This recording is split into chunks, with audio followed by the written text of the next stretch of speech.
It's well,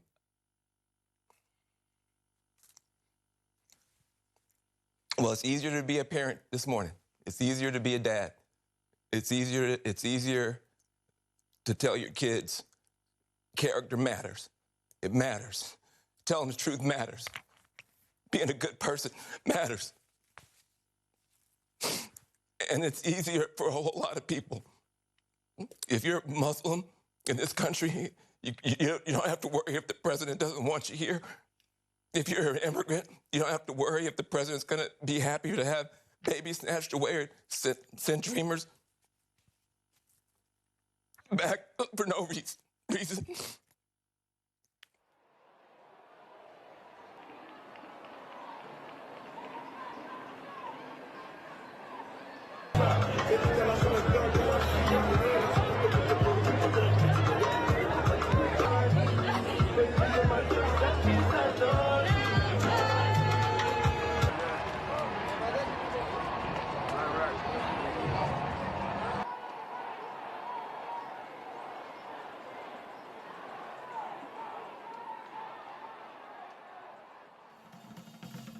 You can hear the celebration from blocks away as hundreds of people tapped and twirled on Black Lives Matter Plaza Sunday to continue the celebration of Joe Biden and Kamala Harris's projected presidential win.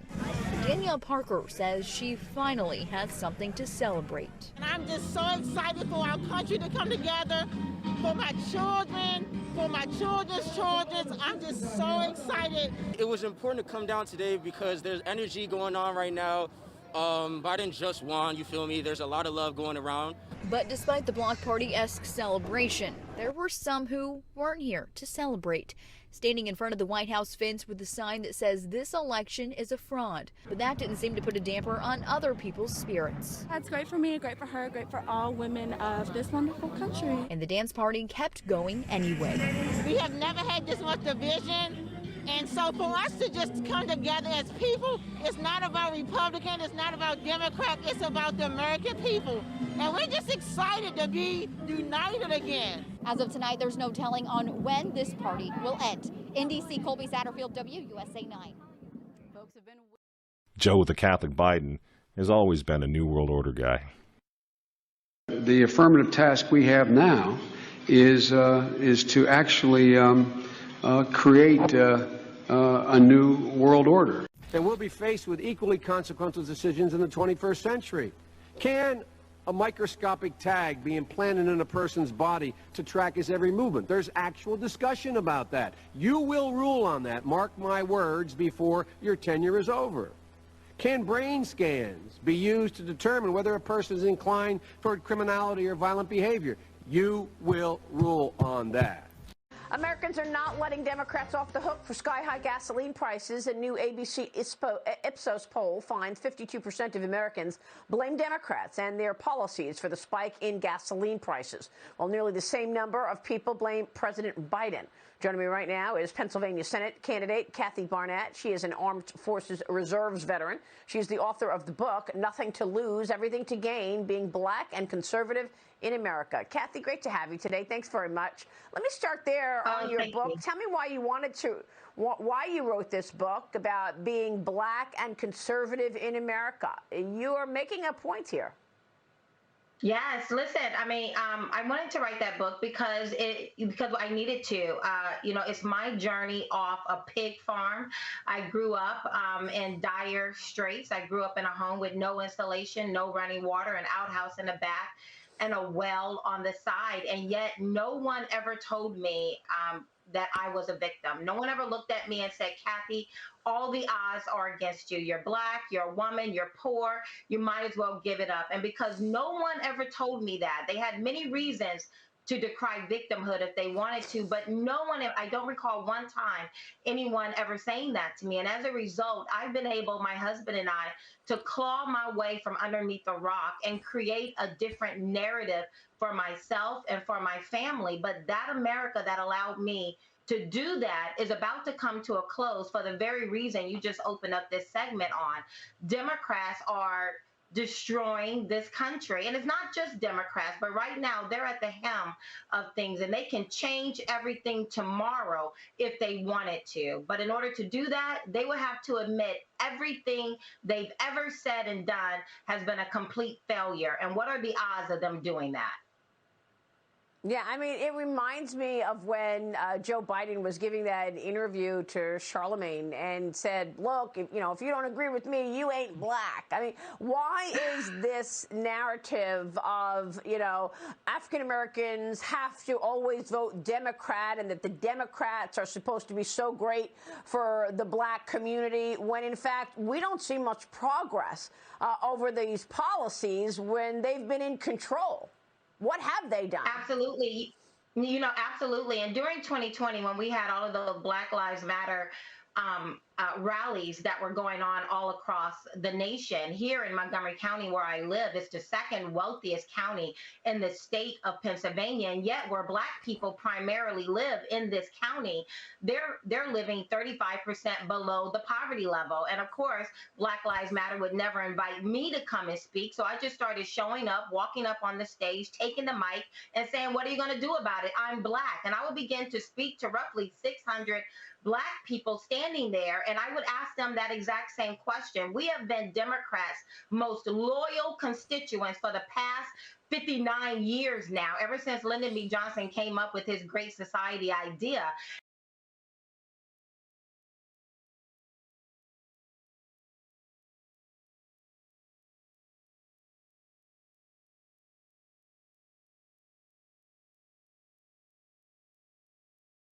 And no one is more loyal to the Democrat Party than Black people. And I begin to pose the question, what exactly have we gotten for that loyalty? We know Democrats cannot secure the White House without getting 92 to 95% of our vote. But what exactly have we gotten? Because, and I think it's a legitimate question to ask. Yeah.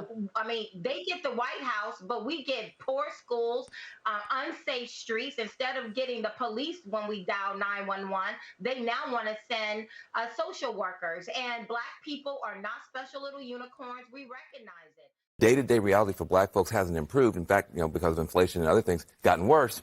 And so you're starting to see that disappointment factor set in. Do you think it will change the voting patterns? Well, listen, I think that it may well. Also, don't forget, you have had a concerted effort on the part of conservatives to recast the Republican Party as the party of the multiracial working class. And with the Supreme Court, if the NAACP can tell me that they want a desegregation decision for me 10 years ago, but yet the schools haven't been desegregated, as I say, this is a victory with no victory. It's a victory that you can talk about, but it's a victory you can't show me. So if you represent the NAACP and you are telling me about this great victory you won for me, when I look at you, I have to conclude that either you have been duped yourself or else you are trying to dupe me. And in most instances where the civil rights struggle is involved, there is no civil rights leader can point to me one concrete gain, practical gain that Black people have made in the civil rights field in this country, not only during the past 10 years, but during the past 100 years. Everything Malcolm X said was true then and unfortunately is still true now, especially the part about the NAACP. Only now there are so many more outright turncoats who are in line with the system like Diddy, Charlemagne and the Breakfast Club, Angela Rye, Tamika Mallory, and so many others. Honestly, there are really too many to count. But back to Malcolm X's point, from 1964 up until the present day, Black Americans have been blindly voting Democrat religiously, and not one concrete gain has come out of that. And because of this, the Black community in America is actually moving backwards. By 2053, the median net worth of Black Americans will be 0, and by 2064, Black Americans will be 4th on the U.S. population list. In 42 short years, Black Americans will become a completely wealthless, insignificant class of people in America. And before somebody hops in the comment section saying we're already a wealthless class in America, okay, fine. I won't argue with you about that. But one thing that is true is that you are not an insignificant class yet. but you will be. And trust me when I say that insignificance is coming way before 2064. Now, there are plenty of reasons that explain how this came to be, but one of the reasons is this. By and large, Black America keeps allowing politicians like Joe Biden to get away with saying BS like what I'm getting ready to play for you right now. And even worse, we believe this nonsense. So we're investing in all of us. So many of you here helped enact the American Rescue Plan to deliver immediate economic relief, with rescue checks to tax cuts to eliminate. And the estimate is that we've cut Black poverty by over 30%. We reduced child poverty by more than 50% in the Black community.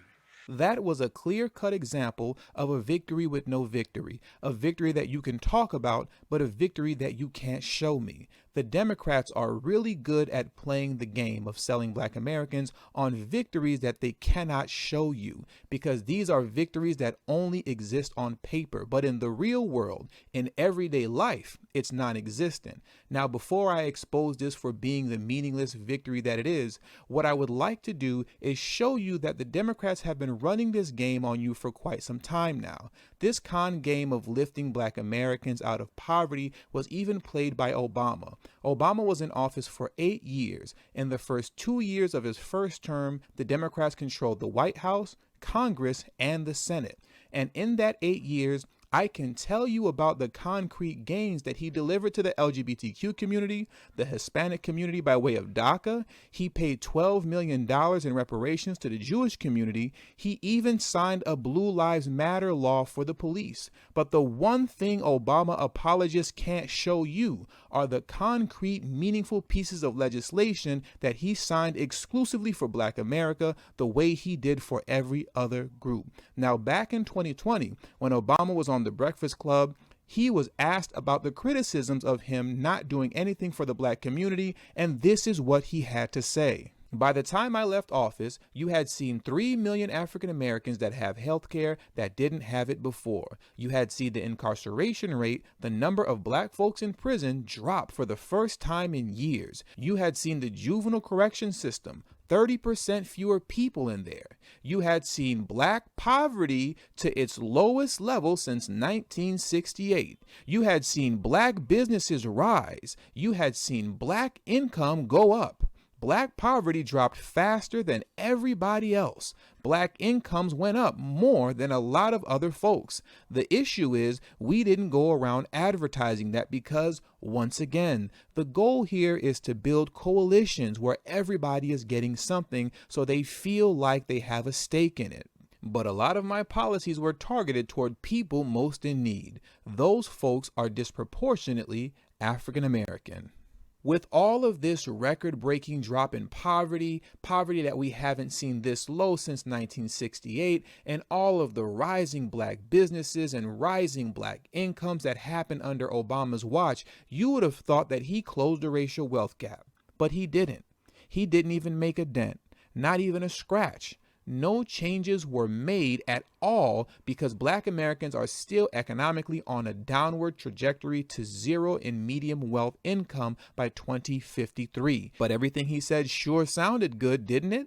A victory that you can talk about, but a victory that you can't show me, because these are victories that only exist on paper, and they are victories by way of statistics that exist by a hair's breadth, because at the slightest breeze, it all comes tumbling down like a house of cards. And I'll prove that to you right now. Everything Obama just said is no different from the rhetoric coming from Joe Biden concerning Black poverty and how the child tax credits are apparently saving Black America, lifting us all out of poverty by 30 and 50%. But then what happened?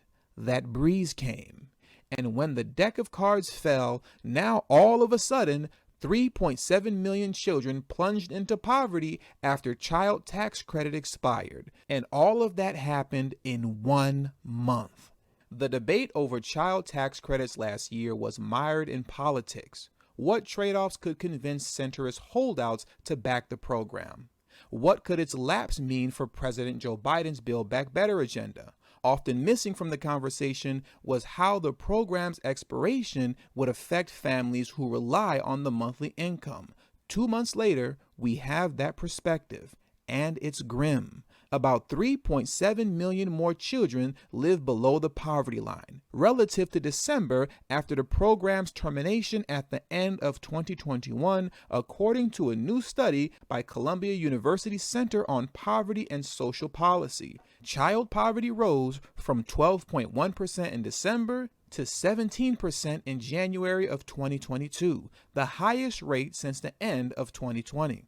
The loss hit Black and Latino children the hardest. Without the child tax credit, which provided low-income families with up to $300 per child, some 600,000 Black children slid below the poverty line for an increase of 30%.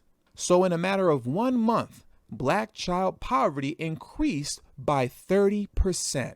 If that is not the definition of a victory that you can talk about, but a victory that you can't show me, then I don't know what is. But if you let Obama tell it, and if you let Joe Biden tell it, they just closed the racial wealth gap. Black poverty is at record lows until that wind starts blowing and the house of cards come tumbling down. The only thing that the child tax credit did was cover the cost of inflation. But the moment it went away, you were right back to where you started. But as a matter of fact, that's wrong, because you can't be right back where you started when you never left where you were. This is the trick bag of hollow legislation, and the Democrats will be sure to spin this on Black America come election time. When the midterms roll around, they're going to talk to you about how they lifted Black America out of poverty, but we couldn't extend the child tax credit because of the Republicans and Mitch McConnell and Joe Manchin and Kyrsten Sinema. So if you want to get out of poverty, just vote blue no matter who. That's what it always comes back to. And that is the purpose of constantly delivering hollow legislation that are only victories on paper, a victory that you can talk about, but a victory that you can't show me.